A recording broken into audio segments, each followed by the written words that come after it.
Item ಯಾವುದೇ ಇರಲಿ try ಮಾಡಿ ಆಚಿ ಚಿಕನ್ ಮಸಾಲಾ.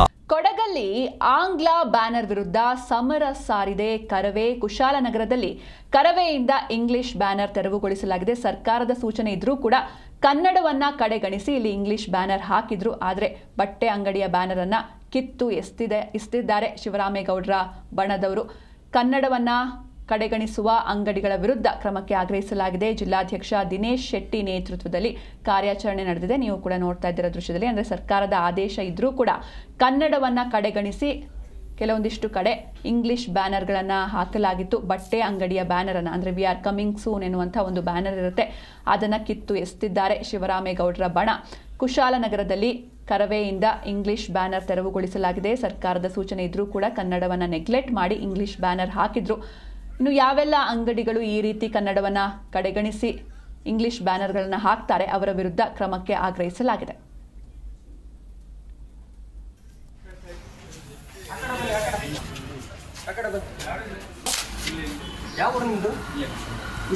ಕನ್ನಡ ಹಾಕ್ಬೇಕು ಅಂತ ಗೊತ್ತಾನೆ ಒಂದಿರಾಗಿ ಇವತ್ತು ನಾವು ಸರ್ಕಾರ ಏನು ಆದೇಶ ಮಾಡಿದೆ, ಕನ್ನಡ ಬಳಸಬೇಕು, ಶೇಕಡ 60 ಭಾಗದಷ್ಟು ಕನ್ನಡ ಇರಬೇಕು ಅಂತ ಆದೇಶ ಮಾಡಿದೆ. ಆದೇಶ ಆದರೂ ನಮ್ಮ ಕನ್ನಡಿಗರಿಗೆ ಆಗಲಿ ಹೊರಗಡೆಯಿಂದ ಬಂದ ಜನರಿಗೆ ಇದುವರೆಗೂ ಕನ್ನಡ ಬಳಸಬೇಕು 60 ಭಾಗ ಸರ್ಕಾರ ಆದೇಶ ಇದೆ ಅಂತ ಮನವರಿಕೆ ಆಗಿಲ್ಲ ಅಂದರೆ ನಾವೇನು ಮಾಡೋಕ್ಕಾಗೋದಿಲ್ಲ. ಇನ್ನು ಮುಂದೆ ಯಾವುದೇ ಬ್ಯಾನರ್ ಆಗಿರ್ಬೋದು, ಯಾವುದೇ ನಾಮಫಲಕಗಳಾಗಿರ್ಬೋದು ಕಿತ್ತು ಬಿಸಾಕ್ತೀವಿ ನಾವು. ಸರ್ಕಾರ ಆದೇಶ ಇದ್ರೂ ಕೂಡ ನಮ್ಮ ಜನರಿಗೆ ಬುದ್ಧಿ ಬಂದಿಲ್ಲ, ನಾವೇನು ಮಾಡೋಕ್ಕಾಗೋದಿಲ್ಲ.